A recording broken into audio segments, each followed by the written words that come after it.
மீண்டும் உங்களை தமிழ் நிகழ்ச்சியின் வாயிலாக சந்திப்பதில் மிக்க மகிழ்ச்சி. இன்றைய தொகுப்பில் நல்ல பாடல்கள். தள்ளாடி தவித்திட்ட வேளையிலும் கருவிலே என்னை கண்டவர் அன்பின் மகள் அல்லவா உமக்கு. கண்கள் முழுவதையும் உம்மேல் வைத்துவிட்டு பயனுள்ள செய்திகள். நண்பர்களே, ஐஸ்வர்யத்தை தேடி அலைந்து கொண்டிருக்கிறீர்களா? ஆக 2/3 பங்கு கேன்சரை நம்மால் தவிர்க்க முடியும். அதைத்தான் நான் சொல்ல போறேன். நிறைய நேரங்களில் நம்ம உறவுகளை விட மற்ற உறவுகள் நமக்கு இனிதாக தோன்றுகிறது. அவர்கள் சமுதாயத்திற்குள்ளாக மற்ற மனிதர்களைப் போல சம உரிமையுடன் பழக முடியாது. தேவனுடைய தயவுனால, அவருடைய கிருபையினால நான் உண்மையாக உழைக்கணும், ஒரு நல்ல பேர் வாங்கணும்னு உழைச்சேன். அந்நாளிலே அவன் யோசனைகள் அழிந்து போம். அத்தனையும் உங்களுக்காக ஆத்ம நண்பன் குழு பலரோடு இணைந்து வழங்குகிறது. கேளுங்கள், உங்கள் ஆத்ம நண்பன்.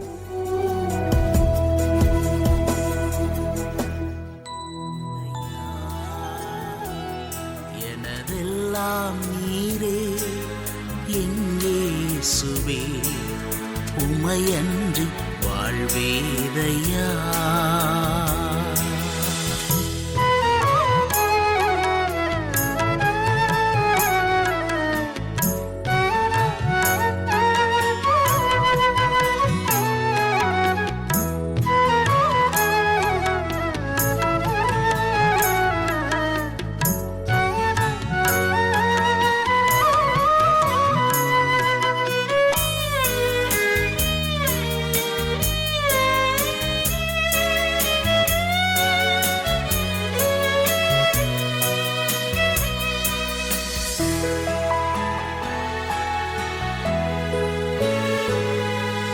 தள்ளாடி தவித்திட்ட வேளையிலும் கால்கள் தளர்ந்திட்ட நேரத்திலும், தள்ளாடி தவித்திட்ட வேளையிலும் கால்கள் தளர்ந்திட்ட நேரத்திலும் உதவி செய்ய நீர் தயங்கவில்லை. மன்னித்திட நீர் மறக்கவில்லை. உதவி செய்ய நீர் தயங்கவில்லை. மன்னித்திட நீர் மறக்கவில்லை. எனதெல்லாம் நீரே என் இயேசுவே, உமையன்றி வாழ்வேதையா.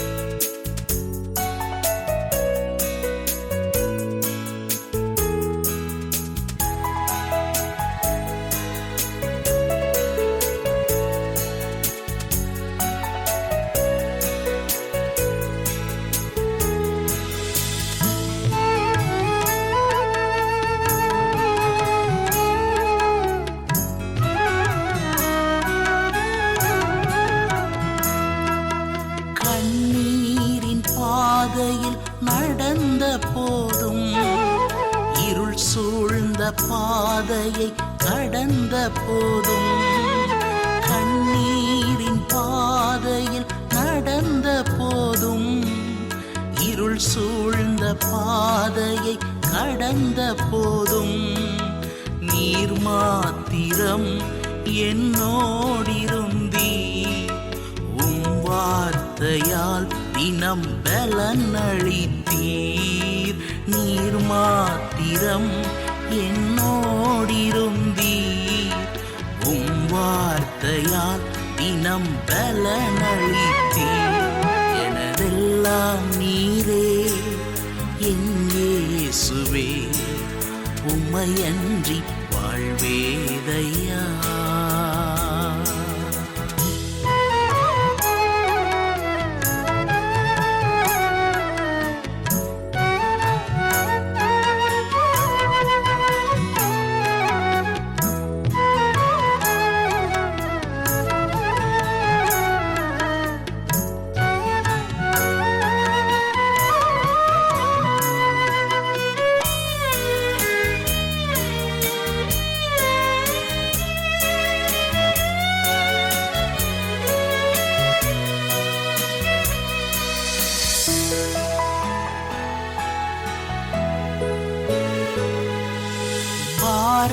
பாரங்கள் என்னை நெருக்கினாலும் பதறிடேனே நீர் இருப்பதினால். பாரங்கள் என்னை நெருக்கினாலும் பதறிடேனே நீர் இருப்பதினால்.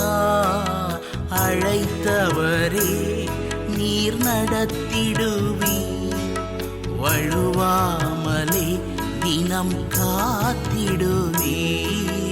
அழைத்தவரே நீர் நடத்திடுவீர், வழுவாமலே தினம் காத்திடுவீர். எனதெல்லாம் நீரே என் இயேசுவே, உம்மையன்றி வாழ்வேதையா. நீங்கள் கற்றுக்கொண்டிருப்பது உங்கள் அன்பன் நண்பன். நண்பர்களே, ஐஸ்வர்யத்தை தேடி அலைந்து கொண்டிருக்கிறீர்களா? 1 நாளாகமம் 29:12 வேதம் சொல்கிறது, ஐஸ்வர்யமும் கனமும் உம்மாலே வருகிறது, தேவரீர் எல்லாவற்றையும் ஆளுகிறவர், உம்முடைய கரத்திலே சத்துவமும் வல்லமையும் உண்டு, எவரையும் மேன்மைப்படுத்தவும் பலப்படுத்தவும் உம்முடைய கரத்தினால் ஆகும். ஆம், நம் தேவன் வாக்களித்துள்ளார். தாழ்மைக்கும் கர்த்தருக்கு பயப்படுதலுக்கும் வரும் பலன் ஐஸ்வர்யமும் மகிமையும் ஜீவனுமாம். எம்மை தாழ்த்தி தேவனுடைய சித்தத்திற்கு ஒப்புக் கொடுப்போமானால், வாக்குமாறாத நம் தேவன் எம் வாழ்வில் ஐஸ்வர்யத்தை தருவது அதிக நிச்சயமல்லவா?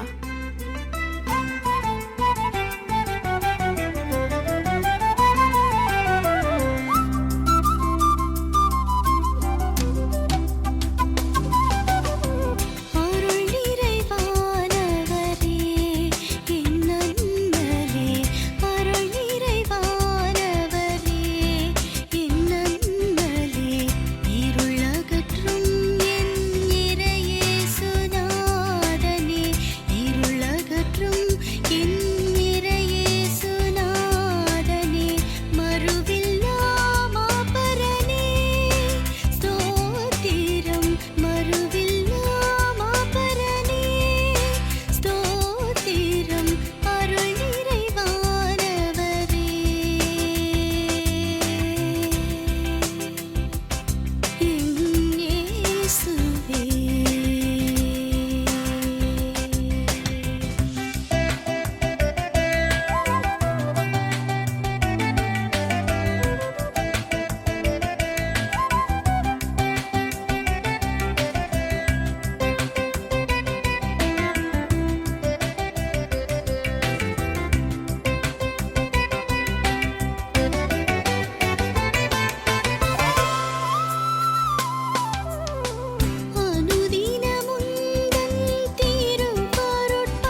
நீங்கள் கேட்டுக்கொண்டிருப்பது உங்கள் ஆத்ம நண்பன்.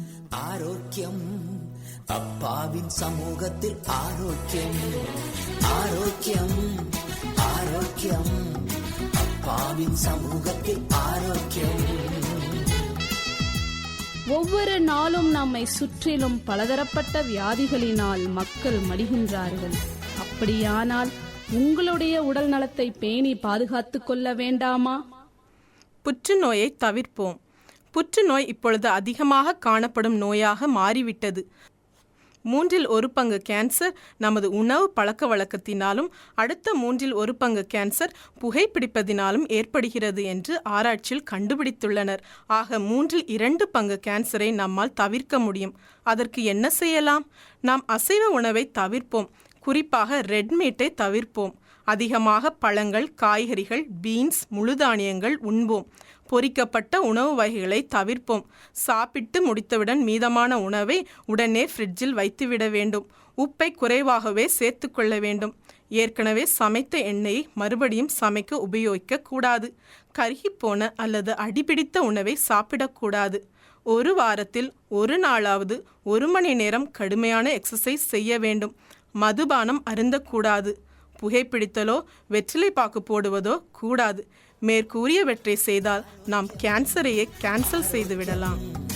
அப்பாவின் சமூகத்தில் ஆரோக்கியம், ஆரோக்கியம், ஆரோக்கியம், அப்பாவின் சமூகத்தில் ஆரோக்கியம்.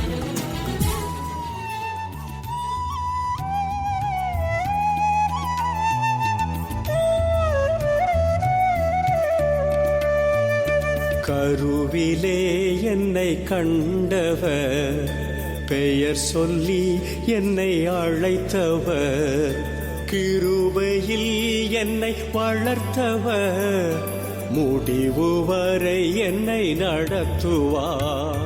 கருவிலே என்னை கண்டவர், பெயர் சொல்லி என்னை அழைத்தவர், கிருபையில் என்னை வளர்த்தவர், முடிவு வரை என்னை நடத்துவார்.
சோர்ந்து போகும் வேளையில்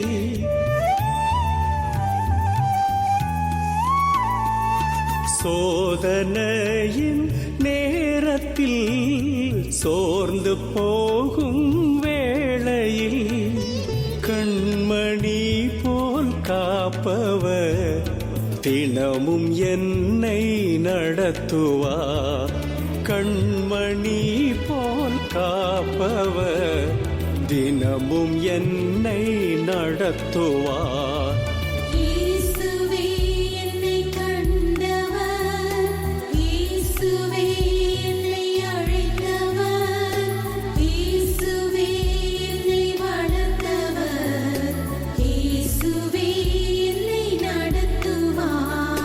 கருவிலே என்னை கண்டவர், பெயர் சொல்லி என்னை அழைத்தவர்.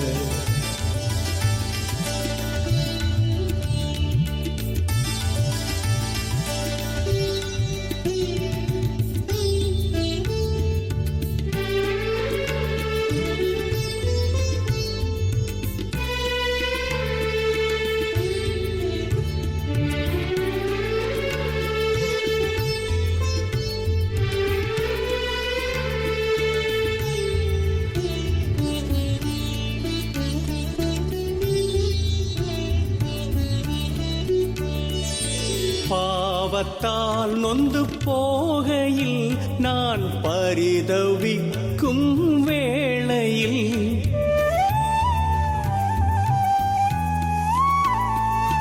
பாவத்தால் நொந்து போகையில் நான் பரிதவிக்கும் வேளையில் இயேசுவின் பாதம் செல்லுகையில் தூய வாழ்வை தந்திடுவார். இயேசுவின் பாதம் செல்லுகையில் தூய வாழ்வை தந்திடுவார்.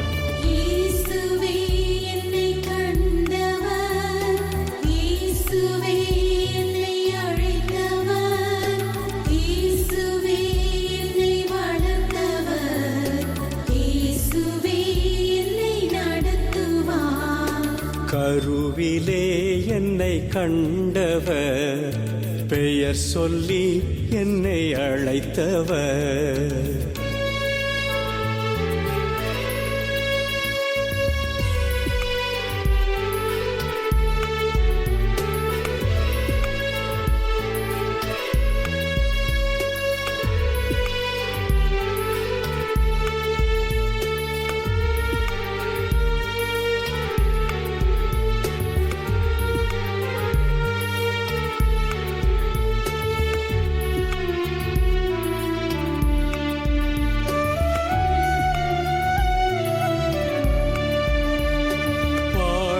பாடுகள் வரும் போதும் வறுமை நினைத்து அழும் நேரம்,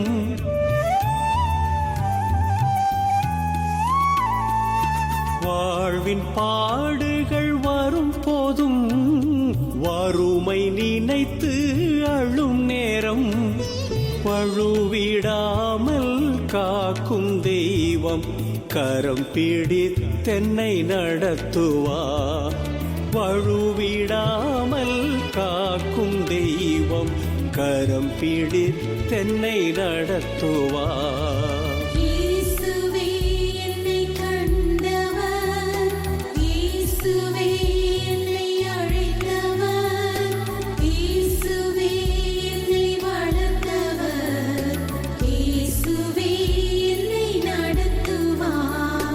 கருவிலே என்னை கண்டவர், பெயர் சொல்லி என்னை அழைத்தவர்.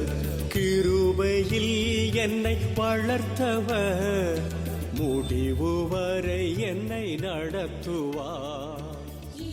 நீங்கள் இப்போது கேட்டுக்கொண்டிருப்பது உங்கள் ஆத்தும நண்பன். அன்பான நேயர்களுக்கும் சகோதர சகோதரிகளுக்கும் வணக்கம். மாலை வேளை ரொம்ப களைப்போடு ரொம்ப எதிர்பார்ப்போடு அமர்ந்திருக்கிறீங்கன்னு தெரியுது. நம்முடைய வாழ்க்கை நலமான ஒரு வாழ்க்கையாக மாற வேண்டும், அதை ஆசீர்வதிக்க ஆண்டவர் விரும்புகிறார். அன்பானவர்களே, வாழ்க்கையில் அநேக நேரங்களில் நம்ம போக வேண்டிய இலக்க உண்மையான உறவுகளை, உண்மையான நேசத்தையும் பாசத்தையும் புரிந்து கொள்ள முடியாதபடி இந்த உலகம் நம்ம எளிதிலே நம்ம ஏமாற்றி விடுகிறது. அதைத்தான் நான் சொல்ல போகிறேன். நிறைய நேரங்களில் நம்ம உறவுகளை விட மற்ற உறவுகள் நமக்கு இனிதாக தோன்றுகிறது. இந்தியாவில் நடந்த ஒரு உண்மை சம்பவத்தை நான் சொல்ல விரும்புகிறேன். சில வருடங்களுக்கு முன்பதாக மும்பையில் உள்ள ஒரு ரயில் நிலையத்தின் தண்டவாளத்திற்கு அருகாமையிலே ஒரு சிறுவனுடைய கிட்டத்தட்ட 16 வயது நிரம்பிய ஒரு இளைஞனுடைய சரீரத்தை கண்டார்கள். அந்த பையன் மிகுந்த கூச்சல் போட்டு கொண்டிருந்தான். அவனுடைய 2 கண்களும் புடுங்கப்பட்ட நிலைமையில் அவன் எடுக்கப்பட்டான். அந்த பையனை கூட்டிக் கொண்டு வந்து என்னப்பா வாழ்க்கை நடந்ததுன்னு சொல்லி அவனை விசாரித்த பொழுது அவன் வேதனையாக ஒரு காரியத்தை சொன்னான். அவங்க அப்பா அம்மா அவனை செல்லத்தோடு பெங்களூர் நகரில் வளர்த்து கொண்டு வந்தார்களாம். நல்ல ஒரு குடும்பத்தில் பிறந்த அந்த இளைஞன் நல்ல செல்வ செழிப்போடு வளர்ந்து கொண்டு இருந்தான். அவனுக்கு ஸ்கூல்னாலே பிடிக்காதுங்க. இப்போ அவன் பார்த்தீங்கன்னு சொன்னால் அவன் பப்ளிக் எக்ஸாமினேஷன் எழுதுவதற்காக அவன் ஆயத்தமாகி கொண்டிருந்த நேரத்தில் அவன் படிக்கலை, சரியாக படிக்கலை. வீட்டில் படிக்கணும்னு சொல்லி அவனுடைய கஷ்டம், அது கடமை தானே, அதை கண்டமே செய்ய சொல்லி சொன்னாங்க. அவருக்கு வாழ்க்கையை பிடிக்கல, போர் அடிச்சுட்டு ஒரு நண்பர்கிட்ட கேட்டேன், என்னப்பா எங்கள் அப்பா பரிச்சை எழுத சொல்கிறாரு, இல்லை உதைப்பேன்னு சொல்கிறாரு, அடிப்பேன்னு சொல்கிறாரு, வீட்டை விட்டு ஓடிடலாம். நண்பர் சொன்னால் நீ பாம்பேக்கு போ, உனக்கு ஒரு நல்ல வேலை கிடைக்கும் அப்படிலாம் ஐடியா வச்சு சொன்னாங்க.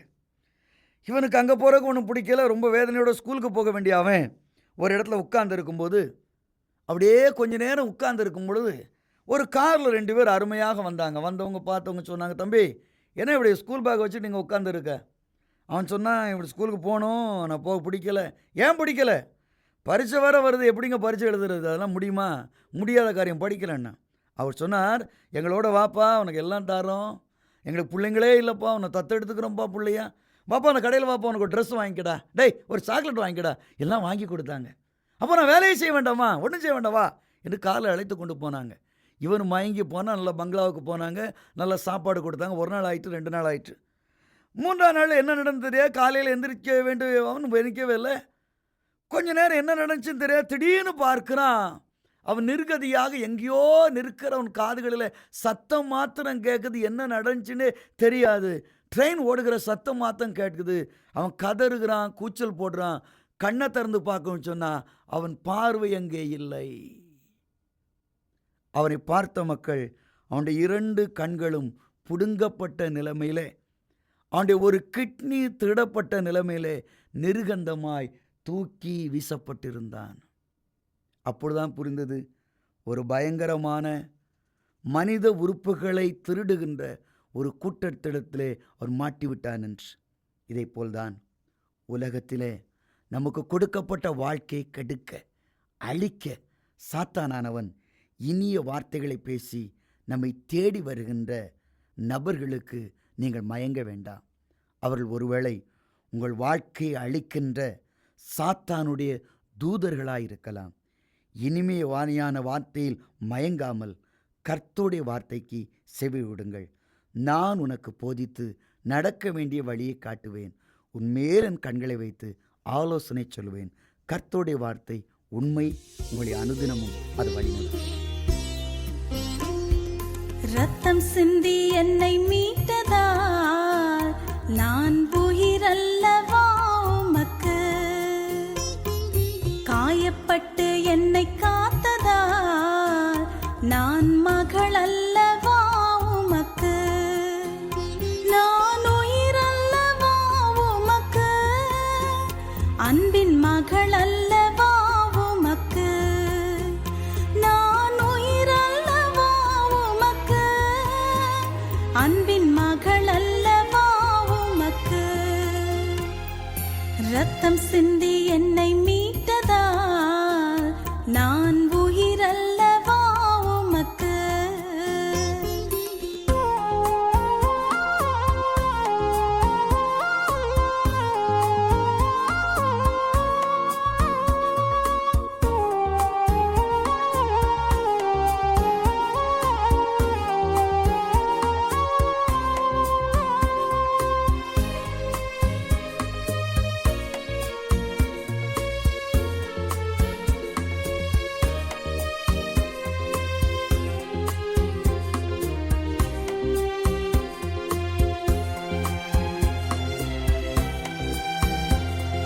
கண்ணிழந்த குருடனைப் போலிருந்தேன், நீர் கண்ணல்லவா எனக்கு,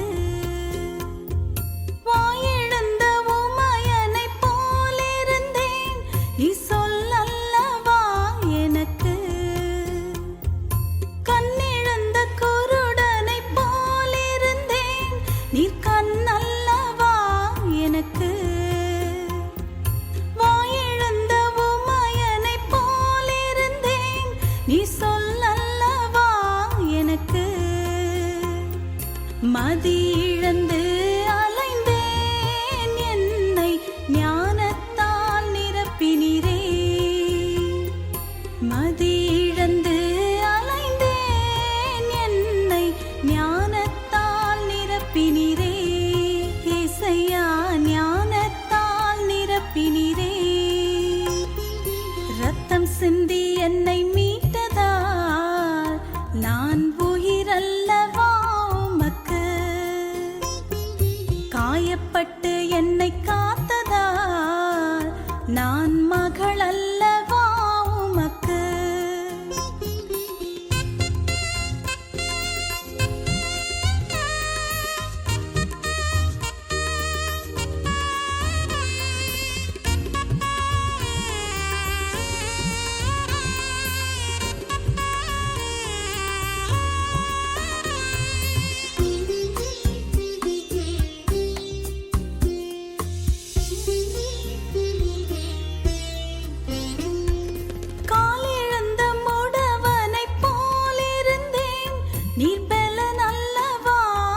எனக்கு. வியாதிப்பட்டு படுக்கையில் நான் கிடந்தேன், நீ மருந்தல்லவா எனக்கு. காலெழுந்த முடவனை போலிருந்தேன், நீ பலனல்லவா எனக்கு. வியாதிப்பட்டு படுக்கையில் நான் கிடந்தேன், நீ மருந்தல்லவா எனக்கு. நீர் என்னை தேடி வந்தீர் இசையா, கரம் தொட்டு சுகம் தந்தீரே. நீர் என்னை தேடி வந்தீர் இசையா, கரம் தொட்டு சுகம் தந்தீரே. இசையா, கரம் தொட்டு சுகம் தந்தீரே. ரத்தம் சிந்தி என்னை மீட்டதால் நான் உயிரல்லவா உமக்கு. காயப்பட்டு என்னை காத்ததால் நான் மகள் அல்லவா உமக்கு.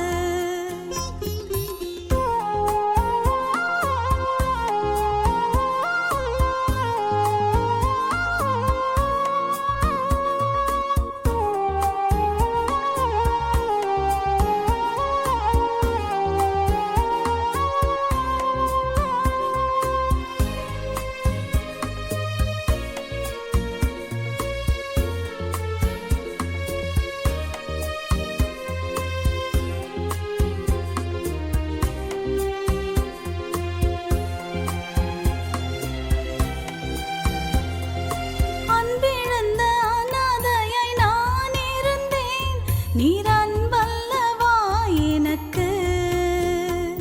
உம் பிள்ளையாக என்னை நீர் ஏற்றதினால் தந்தை தாயல்லவா எனக்கு. அன்பிழந்த அனாதையாய் நான் இருந்தேன், நீர் அன்பல்லவா எனக்கு. உம் பிள்ளையாக என்னை நீர் ஏற்றதினால் தந்தை தாயல்லவா எனக்கு. உம் கிருபையால் முடிசூட்டி நித்திய ஜீவனை தந்தீரையா. உம் கிருபையால் முடிசூட்டி நித்திய ஜீவனை தந்தீரையா. இசையா, ஜீவனை தந்தீரையா. ரத்தம் சிந்தி என்னை மீட்டதால் நான் உயிரல்லவா உமக்கு. காயப்பட்டு என்னை காத்ததால் நான் மகள் அல்லவா உமக்கு. நான் உயிரல்லவா உமக்கு, அன்பின் மகள் அல்லவா உமக்கு. பரிசுத்த வேதாகமம் நமக்கு சிறந்த வழிகாட்டி. அப்படிப்பட்ட பரிசுத்த வேதாகமத்திலிருந்து ஒரு அருமையான சத்தியத்தை இப்பொழுது கேட்க இருக்கின்றோம். நம் இரட்சகர் இயேசுவின் நாமத்தினால் உங்களுக்கு வாழ்த்துக்களை நான் தெரிவிக்கின்றேன். தேவனுடைய வார்த்தையை தொடர்ந்து தியானித்துக் கொண்டிருக்கிறோம். இயேசுனுடைய அற்புதங்கள் என்ற வரிசையின் கீழாக அவர் செய்த அநேக அற்புதங்களை கடந்த வாரங்களில் நாம் தியானித்துக் கொண்டிருந்தோம். இந்த வாரத்திலும் அவருடைய அற்புதங்களில் ஒன்றாகிய 12 வருஷம் பெரும்பாடு உள்ள ஸ்திரீயை குறித்து உங்கள் முன்னால் நான் தியானிக்கப் போகிறேன். தொடர்ந்து இந்த வசனத்தை கேட்டுக்கொண்டிருக்கின்றீர்கள். தொடர்ந்து எங்களுடைய நிகழ்ச்சியும் கேட்டுக்கொண்டிருக்கின்றீர்கள். எங்களுடைய நிகழ்ச்சி உங்களுக்கு ஆசீர்வாதமாக இருக்கும் என்று நாங்கள் மறுபடியுமாய் நம்புகிறோம். ஆத்ம நண்பன் என்ற நிகழ்ச்சி உங்களுக்காக உருவாக்கப்பட்ட நிகழ்ச்சி. உங்களுடைய வாழ்விலே ஆத்ம நண்பன் இயேசு உடன் இருப்பதை நீங்கள் உணர வேண்டும் என்று ஜெபத்தோடு உருவாக்கப்பட்டு உங்கள் முன்பாக இந்த நிகழ்ச்சி வழங்கப்படுகிறது. எனவே பிரியமானவர்களே, இந்த நிகழ்ச்சிகளை தொடர்ந்து கேளுங்கள். ஒருவேளை உங்களுடைய வேலை நிமித்தம் சற்று நீங்கள் அவசரமாக காரியங்களை செய்து கொண்டிருந்தாலும் சற்று நேரம் தேவனுடைய வார்த்தையை செவி கொடுத்து கேளுங்கள். உங்களுக்கு இந்த நாளிலே தேவன் ஒரு பெரிய ஆசீர்வாதத்தை வைத்திருக்கிறார். மத்தேயின் சுவிசேஷ புத்தகம் 9வது அதிகாரத்திலே 20வது வசனத்தில் இந்த ஸ்திரியை குறித்து நாம் வாசிக்கிறோம். ஒரு பெரும்பாடு உள்ள ஸ்திரீ என்ற ஸ்திரியை குறித்து வாசிக்கிறோம். அந்த வசனத்தை நான் வாசிக்கின்றேன். மத்தேயின் சுவிசேஷ புத்தகம் 9வது அதிகாரம் 20வது வசனம். அப்பொழுது 12 வருஷமாய் பெரும்பாடு உள்ள ஒரு ஸ்திரீ நான் அவருடைய வஸ்திரத்தை ஆகிலும் தொட்டால் சொஸ்தமாவேன் என்று தன் உள்ளத்தில் எண்ணிக்கொண்டு அவர் பின்னால் வந்து அவருடைய வஸ்திரத்தின் ஓரத்தை தொட்டாள். இயேசு திரும்பி அவளை பார்த்து, மகளே, திடன்கொள், உன் விசுவாசம் உன்னை ரட்சித்தது என்றார். அந்நேரம் முதல் அந்த ஸ்திரீ சொஸ்தமானாள் என்று வேதத்திலே வாசிக்கிறோம். எனக்கு அன்பான தேவனுடைய பிள்ளையே, இந்த பெரும்பாடு என்ற வார்த்தை தமிழிலே மிகவும் அழகான வார்த்தையாக இந்த வியாதிக்கு கொடுக்கப்பட்டிருக்கிறது. இந்த இரத்தப்போக்கு என்ற வியாதி ஒரு ஸ்திரீக்குள் இருக்குமானால் அவள் படுகின்ற பாடை விளக்குவதற்கு வார்த்தைகள் கிடையாது. எனவேதான் ஒரு நல்ல வார்த்தையை தமிழில் பயன்படுத்தியிருக்கின்றார்கள், பெரும்பாடு என்ற வார்த்தை. அவள் பெரும் பாடுகளை சந்திக்க வேண்டும்.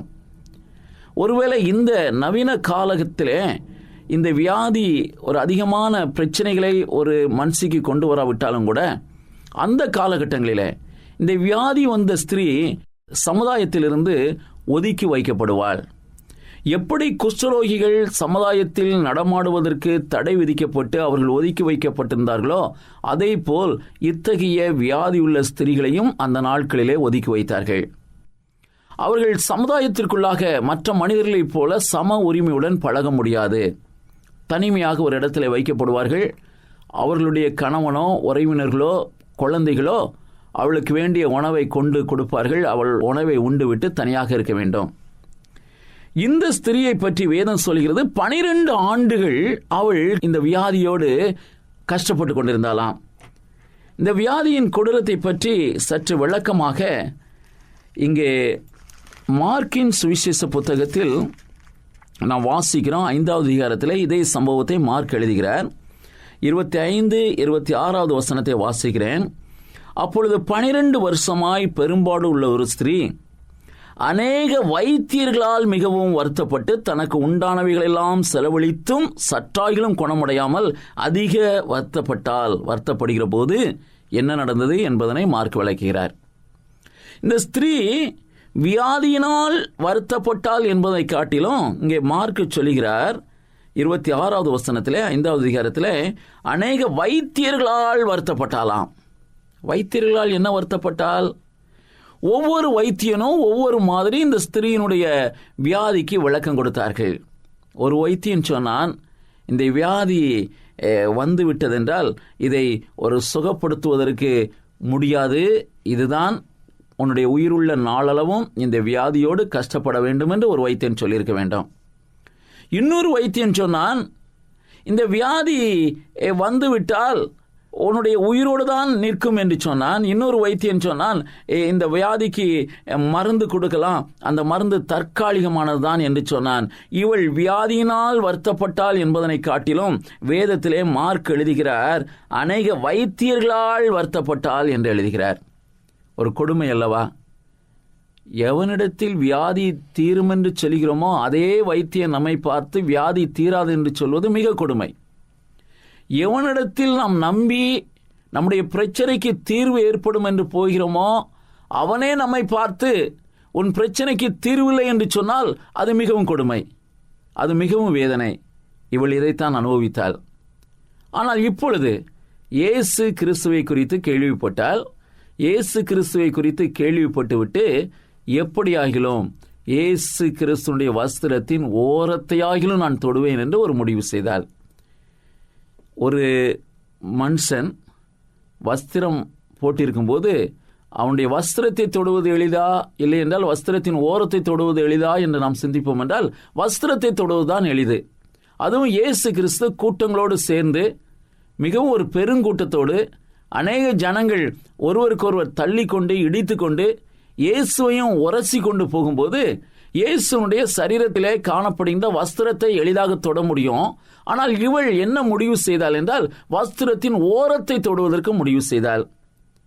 வேதத்திலே அநேகர் சுகப்படுத்தப்பட்ட போது இயேசு அவர்கள் மீது கைகளை வைத்து சுகப்படுத்தினார், இன்னும் வார்த்தையினால் சுகப்படுத்தினார். இன்னும் அநேகருக்கு வேறு விதமாக, அதாவது ஒரு குருடன் அவரிடத்திலே வந்தபோது அவனுடைய கண்களிலே சேர் உண்டாக்கி பூசி நீ சிலவாம் குளத்திலே போய் கழுவு என்று சொல்லி அவனை அனுப்பி வைத்தார். அப்பொழுது அவன் கழுவினான், சுகமடைந்தான் என்று வேதத்திலே வாசிக்கிறோம். ஆனால் இவளுக்கு எங்கிருந்து இந்த ஐடியா வந்தது? எங்கிருந்து இந்த எண்ணம் வந்தது? இயேசு கிறிஸ்துடைய வஸ்திரத்தின் ஓரத்தை தொட்டால் சுகமடைவோம் என்ற எண்ணம் வந்தது. அதை நாம் சிந்திக்க வேண்டும். இந்த வஸ்திரத்தின் ஓரத்தை குறித்து வேதம் என்ன சொல்கிறது என்று நீங்களும் நானும் பார்க்க வேண்டும் என்றால், என்னாகம புத்தகத்தில் 15வது அதிகாரம் 38வது வசனத்தை வாசிக்கிறேன். இந்த வஸ்திரத்தின் ஓரம் என்பது எதை குறிக்கும்? ஆண்டவர் சொல்கிறார், வாசிக்கிறேன். என்னாகம புத்தகம் 15வது அதிகாரம் 38வது வசனம். நீ இஸ்ரவேல் புத்திரரிடத்தில் பேசி, அவர்கள் தங்கள் தலைமுறை தோறும் தங்கள் வஸ்திரங்களின் ஓரங்களிலே தொங்கல்களை உண்டாக்கி ஓரத்தின் தொங்கலிலே இளநீல நாடாவை கட்ட வேண்டும் என்று அவர்களுக்கு சொல். அப்படி என்றால் இஸ்ரவேல் ஜனங்கள் போட்டிருந்த வஸ்திரத்திலே தொங்கல்கள் இருந்தது. அந்த தொங்கலிலே எது இருந்தது என்றால் நீல நாடா இருந்தது. அந்த நீல நாடா எதை குறித்தது? 39வது வசனம் சொல்கிறது, நீங்கள் பின்பற்றி சோரம் போகிற உங்கள் இருதயத்துக்கும் உங்கள் கண்களுக்கும் ஏற்க நடவாமல் அதை பார்த்து கர்த்தரின் கற்பனையெல்லாம் நினைத்து அவைகளின்படி செய்யும்படிக்கு அது உங்களுக்கு தொங்கலாய் இருக்க வேண்டும். தொங்கல் எதை குறித்தது என்றால் தேவனுடைய கற்பனைகளை குறித்தது. இந்த ஸ்திரீ தேவனுடைய வஸ்திரத்தை தொடுவது அவளுக்கு எளிதாயிருந்தாலும் வஸ்திரத்தின் தொங்கலை தொட்டு சுகம் பெற வேண்டும் என்று விரும்பினாள் என்றால் தன்னுடைய வாழ்க்கையில ஒரு பொருத்தனை செய்தால். என்ன பொருத்தனை என்றால், என் ஆண்டவரே, நான் உம்முடைய வார்த்தையின்படி உம்முடைய கற்பனையின்படி நடக்கிறேன், எனக்கு சுகத்தை தாரும் என்று சொல்லி உம்முடைய கற்பனையின்படி நான் நடக்கிறேன் என்பதற்கு தன்னை அர்ப்பணித்ததின் அடையாளமாய் எதை தொட்டால் என்றால் ஆண்டவராகிய இயேசு கிறிஸ்துவின் வஸ்திரத்தின் தொங்கலை தொட்டால். ஆண்டவர் வேதத்திலே வாசிக்கிறோம், ஸ்திரீயே நீ சமாதானத்தோடு போய் என்று சொல்லி அவள் சுகம் பெற்று அவளை அனுப்பினார் என்று வேதத்திலே வாசிக்கிறோம். எனக்கு அன்பான தேவனுடைய பிள்ளையே, தன்னுடைய வியாதியிலிருந்து விடுதலை பெறுவதற்கு அவள் செய்து கொண்ட பொருத்தனை, என் ஆண்டவருக்கு ஒரு ஆலயத்தை கட்டி கொடுப்பேன், இல்லை என்றால் என் ஆண்டவருக்கு எதையாகிலும் செய்வேன் என்ற ஒரு பொருத்தனையை எடுக்காதபடிக்கு தன்னுடைய வாழ்விலே ஒரு முடிவெடுத்தால், என் ஆண்டவருடைய வார்த்தையின்படி இனிமேல் நடப்பேன் என்று முடிவெடுத்தால், என் ஆண்டவருடைய வார்த்தைக்கு கீழ்ப்படிவேன் என்று முடிவெடுத்தால், என் ஆண்டவருடைய சொல்லின்படி நான் கீழ்ப்படிவேன் என்று முடிவெடுத்து என் ஆண்டவருடைய வார்த்தையின்படி நடப்பேன் என்பதற்கு தன்னை அர்ப்பணித்ததின் அடையாளமாய் ஆண்டவராகிய இயேசு கிறிஸ்துவின் வஸ்திரத்தின் ஓரத்தை தொட்டாலாம், அவள் சுகத்தை பெற்றுக்கொண்டாலாம். எனக்கு அன்பான தேவனுடைய பிள்ளையே, உன்னுடைய வாழ்விலும் சுகத்தை பெற வேண்டும் என்று விரும்புகிறாயா? உன்னுடைய வாழ்விலும் ஒரு விடுதலையை பெற வேண்டும் என்று விரும்புகிறாயா? அந்த விடுதலையை பெறுவதற்கும் சுகத்தை பெறுவதற்கும் தேவனுடைய வஸ்திரத்தின் தொங்கல் இன்றைக்கும் உன் மத்தியிலே காணப்படுகிறது.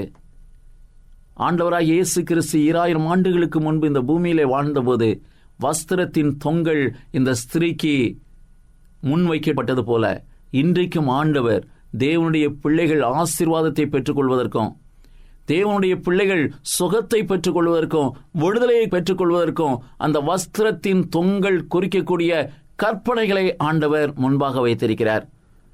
சுகம் பெறுவதற்கு கற்பனைகளை தொட்டுப்பார், அவருடைய வார்த்தையின்படி நடப்பேன் என்று உன்னை ஒப்புக் கொடுத்துப்பார், உனக்கு ஒரு சுகம் நிச்சயமாய் உண்டாகும். ஆண்டவருடைய வார்த்தையின்படி செய்வேன் என்று உன்னை அர்ப்பணித்துப்பார், உனக்கு நிச்சயமாய் விடுதலை உண்டாகும். ஏனென்றால் அந்த வஸ்திரத்தின் தொங்கலிலே வல்லமை இருந்தது. இன்றைக்கு ஆண்டவருடைய வார்த்தையாகிய கற்பனைகளிலே வல்லமை இருக்கிறது. இவைகளின்படி செய்வாயானால் நீ பிழைப்பாய் என்று வேதம் சொல்கிறது. நீங்கள் நன்றாயிருப்பதற்கும் உங்கள் சந்ததி நன்றாயிருப்பதற்கும் இதோ என் கற்பனைகளை உங்கள் முன்பாக நான் வைக்கிறேன் என்று ஆண்டவர் சொல்கிறார். இதோ நீங்கள் சுகமாய் வாழும்படிக்கு இதோ என் கற்பனைகளை உங்கள் முன்பாக நான் வைக்கிறேன் என்று ஆண்டவர் சொல்கிறார். அப்படியானால் உன்னுடைய வாழ்விலே சுகத்தை பெற்றுக்கொள்வதற்கு, உன்னுடைய வாழ்க்கையிலே ஒரு விடுதலையை பெற்றுக்கொள்வதற்கு இந்த ஸ்திரீயைப் போல ஆண்டவருடைய வஸ்திரத்தின் ஓரம் தொங்கல் குறிக்கக்கூடிய அடையாளமிட்டு காட்டுகிற கற்பனையின்படி வாழ்வதற்கு உன்னை அர்ப்பணிக்கிறாயா? ஒரு விசை நீ உன்னை அர்ப்பணிப்பா என்றால் ஒரு பெரிய விடுதலையை ஆண்டவர் உனக்கு வைத்திருக்கிறார். ஜெபம் செய்வோமா? எங்கள் பரலோக பிதாவே, பெரும்பாடுள்ள ஸ்திரீ அப்பா தன் வாழ்விலே ஒரு பொருத்தனையோடு கூட உம்முடைய கற்பனையின்படி நான் நடப்பேன் என்பதற்கு தன்னை ஒப்புக் கொடுப்பதற்கு அடையாளமாய் உம்முடைய வஸ்திரத்தின் ஓரத்தை தொட்டால் ஆண்டவரே, இன்றைக்கும் கூட எங்களுக்கு சுகம் தருவதற்காய், விடுதலை தருவதற்காய், எங்களுடைய பாவ பிரச்சனைகளிலிருந்தோம், கடன் பிரச்சனைகளிலிருந்தோம் எங்களுக்கு ஒரு மாபெரும் விடுதலையை கட்டளையிடுவதற்காய் நீர் உம்முடைய கற்பனையை எங்களுக்காக கொடுத்திருக்கிறீரப்பா. அந்த கற்பனையின்படி நடக்கும்போது எங்களுக்கு விடுதலை உண்டு. அந்த கற்பனையை நாங்கள் தொடும்போது எங்களுக்குள் வல்லமை புறப்பட்டு வரும். அந்த கற்பனையின்படி நாங்கள் வாழ்வதற்கு எங்களை ஒப்பு கொடுக்கும்போது எங்களிடத்திலே ஒரு பெரிய ஆசீர்வாதம் உண்டாகும். அப்பா, எங்களுடைய வியாதி 12 வருஷமாக இருக்கலாம், எங்களுடைய வியாதி பல ஆண்டுகளாக இருக்கலாம். ஆனாலும் உம்முடைய வார்த்தையின்படி செய்வதற்கு எங்களை ஒப்பு கொடுக்கும்போது உம்மிடத்திலிருந்து வல்லமை வரும். அப்பா, அதை உணர்ந்தவர்களாய் உம்முடைய சமூகத்தில் அர்ப்பணிக்கிறோம். இந்த இடத்துல இந்த ஜெபத்தோடு கலந்து கொண்டிருக்கிற உம்முடைய மகனாவது மகளாவது தன்னுடைய வாழ்விலே உம்முடைய வார்த்தையின்படி நடப்பேன் என்ற பொருத்தனையை இப்பொழுது செய்து உம்மை நோக்கி அப்பா என்று சொல்லி கூப்பிடுவார்கள் என்றால் அவர்களுக்கு விடுதலை கொடும், அவர்களை தொடும். உமக்கே மகிமை உண்டாகட்டும். இயேசுவின் நாமத்திலே ஜெபிக்கிறோம் எங்கள் ஜெபங்கேளும் நல்ல பிதாவே, ஆமென்.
நீங்கள் இப்பொழுது கேட்டுக்கொண்டிருப்பது உங்கள் ஆத்ம நண்பன்.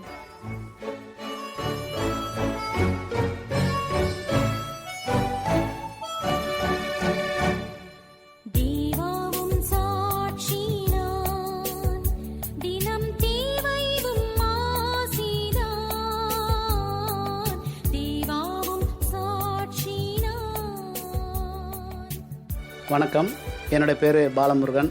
நான் இந்தியாவில் வந்து சிங்கப்பூரில் வந்து ஒர்க் பண்ணுறேன். ஒரு ஜப்பான் கம்பெனியில் வேலை பார்த்துக்கிட்டு இருக்கேன். இந்த கம்பெனியில் சேர்ந்து கடந்த ஒரு 6 வருஷங்கள் ஆயிடுச்சு. ஸோ இந்த 6 வருடமும் உண்மையிலே ரொம்ப கடுமையான உழைப்புனா என்னுடைய சக்தியினால் என்னுடைய அறிவினாலும் இல்லை, தேவனுடைய தயவுனால் அவருடைய கிருபையினால் நான் உண்மையாக உழைக்கணும், ஒரு நல்ல பேர் வாங்கணும்னு உழைச்சேன். அது வந்து உண்மையிலே வீணாகலை. ஸோ தேவனுடைய கிருபையினால் நல்ல ஒரு லெவலில் தேவன் உயர்த்தி கொண்டே வருகிறாரு. ஒரு சின்ன சாட்சி சொல்ல விரும்புகிறேன். அப்படின்னா, இந்த கம்பெனியில் வந்து 10 வருடங்களுக்கு மேலே எம்ப்ளாயி வேலை பார்க்குறான் அப்படின்னா அவனை கன்சிடர் பண்ணி இவன் இந்த அளவுக்கு முன்னேறுவான், நல்ல எஃபர்ட் பண்ணியிருக்கான் அப்படின்னு சொல்லி தான் வந்து ஒரு ஜப்பான் டோக்கியோவில் வந்து ஒரு பெர்மனன்ட் ஸ்டாஃபாக கன்சிடர் பண்ணுவாங்க. ஆனால் தேவனுடைய கிருபையினால் நான் இந்த வந்து ஒரு 6 வருஷத்துலேயே வந்து அதிகாரியின் கண்களில் தயவு கிடைக்கும்படியாக தேவன் செஞ்சு என்னை உயர்த்தி இந்த 6 வருஷத்துலேயே வந்து ஜப்பான் ஹெச்கியூ கம்பெனியில் ஒரு பெர்மனன்ட் ஸ்டாஃபாக வந்து கன்சிடர் பண்ணியிருக்காங்கன்றது வந்து ஒரு பெரிய சாட்சி. உண்மையாக கடவுளுக்கு பயந்து நம்ம எந்த ஒரு நிறுவனத்துலேயும் எந்த ஒரு பணியிலையும் வேலை செஞ்சோம் அப்படின்னா தேவன் கட்டாயம் நம்மளை உயர்த்துவார். பெரிய அதிகாரின் கண்களில் தயவு கிடைக்கும்படியாக ஒரு பெரிய காரியங்களையும் செய்வார். ஸோ அதுதான் என்னுடைய இந்த ஒரு சின்ன சாட்சி. இது வந்து குறிப்பாக சொல்லப்போனால் என்னுடைய முயற்சினால என்னுடைய உழைப்பினால இல்லை, தேவனுடைய அனுக்கிரகம் இருந்ததுனால தான் நான் இந்த அளவுக்கு வந்திருக்கேன் அப்படின்றத வந்து ஒரு தைரியமாக ஒரு சாட்சியாக சொல்கிறேன். தேவனுக்கே மகிமை உண்டாவதாக. தேவனுடைய கிருபை தொடர்ந்து என்னோடும் உங்களோடும் இருப்பதாக. வணக்கம், நன்றி.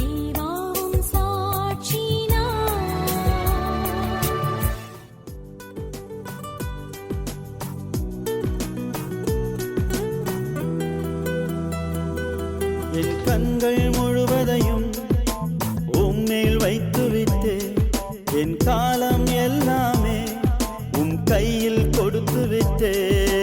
உம்மை தவிர உலகை இனிமேல் திரும்பி பார்க்க மாட்டேன். உம்மை தவிர உலகை இனிமேல் திரும்பி பார்க்க மாட்டேன். இந்த மண்ணில் நான் வாழ்ந்தாலும் உம்மில் நான் வாழ்வேனே, நீதானே என் சொந்தமே. இந்த மண்ணில் நான் வாழ்ந்தாலும் உம்மில் நான் வாழ்வேனே, நீதானே நிரந்தரமே. இந்த மண்ணில் நான் வாழ்ந்தாலும் உம்மில் நான் வாழ்வேனே, நீதானே என் சொந்தமே. இந்த மண்ணில் நான் வாழ்ந்தாலும் உம்மில் நான் வாழ்வேனே, நீதானே நிரந்தரமே. என் கண்கள் முழுவதையும் நான் உம்மேல் வைத்து விட்டே. என் காலம் எல்லாமே உம் கையில் கொடுத்து விட்டே. உம்மை தவிர உலகை இனிமேல் திரும்பி பார்க்க மாட்டேன். உம்மை தவிர உலகை இனிமேல் திரும்பி பார்க்க மாட்டேன்.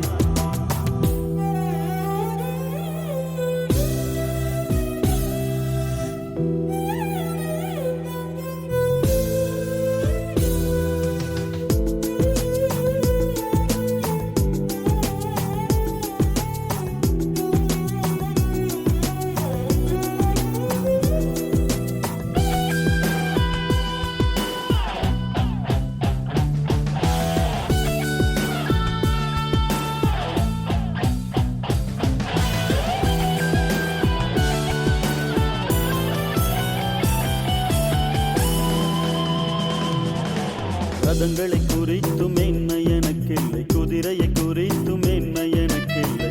யெகோவா தேவன் நீரே எனது மென்மையெல்லாம். உம்மோடு வாழ்வதுதான் எனது ஏக்கம் எல்லாம். ரதங்களை குறித்தும் என்ன எனக்கில்லை, குதிரையை குறித்தும் என்ன எனக்கில்லை. யெகோவா தேவன் நீரே எனது மென்மையெல்லாம்.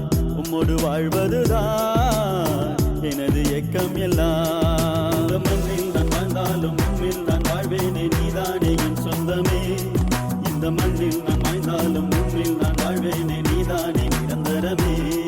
இந்த மண்ணில் நான் வாழ்ந்தாலும் உம்மில் நான் வாழ்வேனே, நீதானே என் சொந்தமே. இந்த மண்ணில் நான் வாழ்ந்தாலும் உம்மில் நான் வாழ்வேனே, நீதானே நிரந்தரமே. என் கண்கள் முழுவதையும் நான் உம்மேல் வைத்து விட்டே. என் காலம் எல்லாமே உம் கையில் கொடுத்து விட்டே. உம்மை தவிர உலகை இனிமேல் திரும்பி பார்க்க மாட்டேன். உம்மை தவிர உலகை இனிமேல் திரும்பி பார்க்க மாட்டேன்.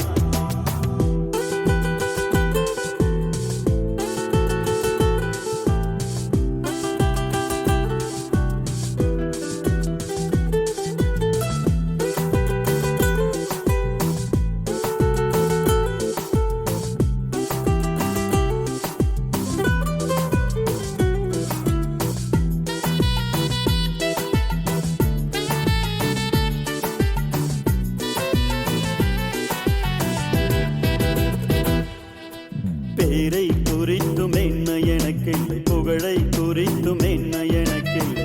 இயேசு ராஜா நீரே எனது மென்மையெல்லாம். உம்மோடு நடப்பதுதான் எனது ஏக்கம் எல்லாம். பேரை குறித்தும் என்ன எனக்கில்லை, புகழை குறித்தும் என்ன எனக்கில்லை. இயேசு ராஜா நீரே எனது மென்மையெல்லாம். உம்மோடு நடப்பதுதான் எனது ஏக்கம் எல்லாம். இந்த மண்ணில் நான் வாழ்ந்தாலும் உம்மில் நான் வாழ்வேனே நீதானே என் சொந்தமே. இந்த மண்ணில் நான் வாழ்ந்தாலும் உன்னில் நான் வாழ்வேனே நீதானே நிரந்தரமே. இந்த மண்ணில் நான் வாழ்ந்தாலும் உன்னில் நான் வாழ்வேனே நீதானே என் சொந்தமே. இந்த மண்ணில் நான் வாழ்ந்தாலும் உன்னில் நான் வாழ்வேனே நீதானே நிரந்தரமே. என் கண்கள் முழுவதையும் நான் உன்மேல் வைத்து விட்டேன். என் காலம் எல்லாமே உன் கையில் கொடுத்து விட்டேன். உம்மை தவிர உங்கள் ஆத்ம நண்பன். சங்கீத புஸ்தகம் 146 சங்கீதம் 3. பிரபுக்களையும் இரட்சிக்க திராணியில்லாத மனுபுத்திரனையும் நம்பாதேயுங்கள். 4.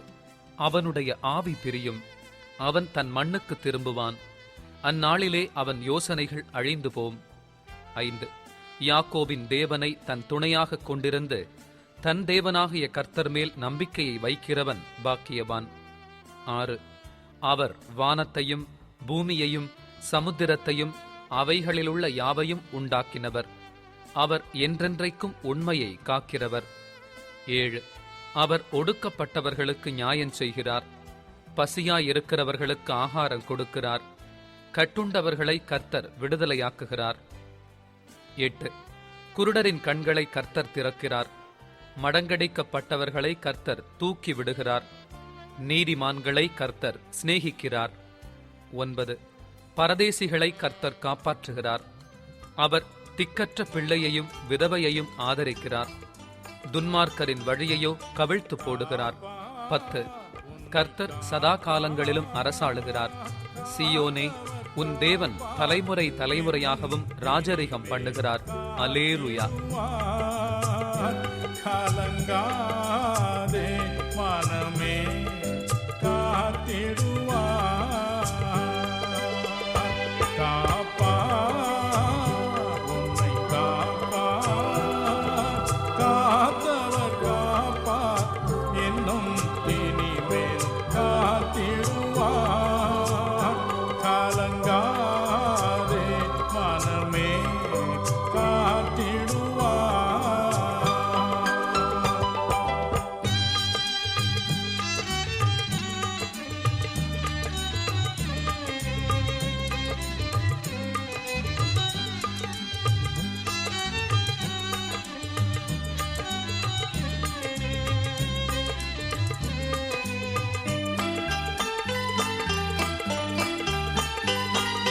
கண்டுனை அழைத்தவர் கரமதை பார், அவர் கைவிடாதிருப்பார்.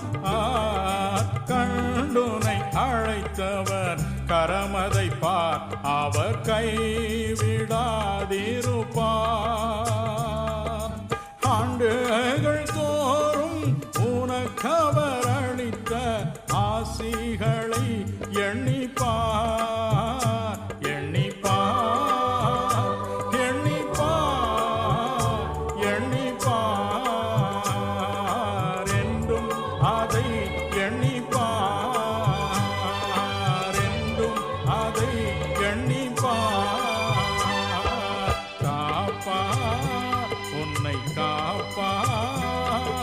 காத்தவர் காப்பார், என்னும் இனிமேல் காத்திடுவார். கலங்காதே மனமே, காத்திடுவார்.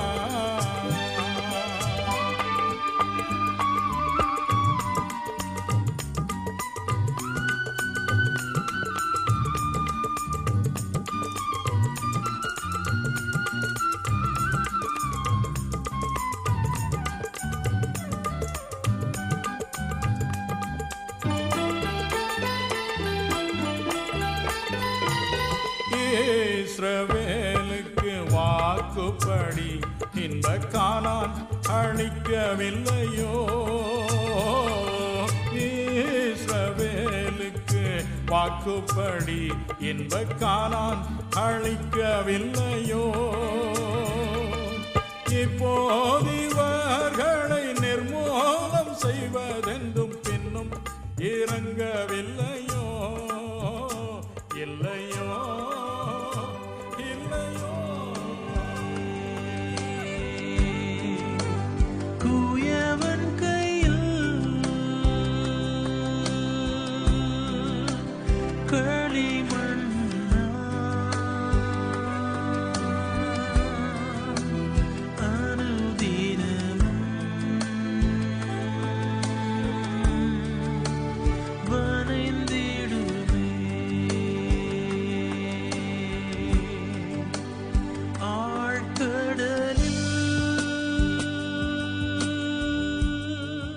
இது உங்கள் ஆத்ம நண்பன். இந்த நிகழ்ச்சி உங்களுக்காக படைக்கப்படுவதால் உங்களுடைய கருத்துகள், உங்களுடைய ஜெப விண்ணப்பங்கள், தேவைகள் வாட்ஸ்அப் மூலமாக எங்களுக்கு நீங்கள் அறிவிக்கலாம். எங்களுடைய தொலைபேசி எண் 966-36-194. மீண்டும் சொல்கிறேன், 966-36-194. நீங்கள் எங்களை இமெயில் மூலியமாகவும் தொடர்பு கொள்ளலாம். atma.nanban.yesu@gmail.com. மீண்டும் சொல்கிறேன், atma.nanban.yesu@gmail.com. இன்னொரு முக்கியமான விஷயம், உங்களுடைய சாட்சிகள். நாம் எல்லோருமே சாட்சிகளை கேட்கும்போது ஸ்திரப்படுகிறோம். ஆகையால் ரத்தன சுருக்கமாக உங்களுடைய கைபேசியில் அழகாக இந்த 1 நிமிடத்தில் உங்களுடைய சாட்சியை பதிவு செய்து எங்களுக்கு அனுப்பலாம். நன்றி.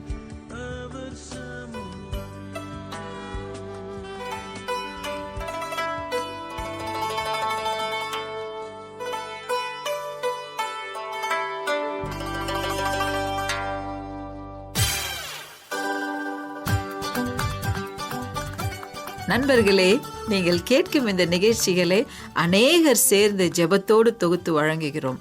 இந்த நிகழ்ச்சிகள் உங்களுக்கு மகிழ்ச்சி அளிப்பது மட்டுமின்றி உங்கள் வாழ்க்கைக்கும் பயனுள்ளதாக இருக்க வேண்டும் என்பதே எங்கள் விருப்பம். உங்கள் நண்பர்களிடமும் நிகழ்ச்சியை குறித்து சொல்லுங்கள், அவர்களும் பயனடையட்டுமே. மீண்டும் அடுத்த வாரம் இதே நிகழ்ச்சியில் நாம் சந்திக்கும் வரை தேவனின் ஆசீர்வாதம் நம் அனைவரோடும் இருக்க ஜெபிக்கிறோம். இந்த நிகழ்ச்சியை உங்களுக்கு வழங்குவது உங்கள் ஆத்ம நண்பன்.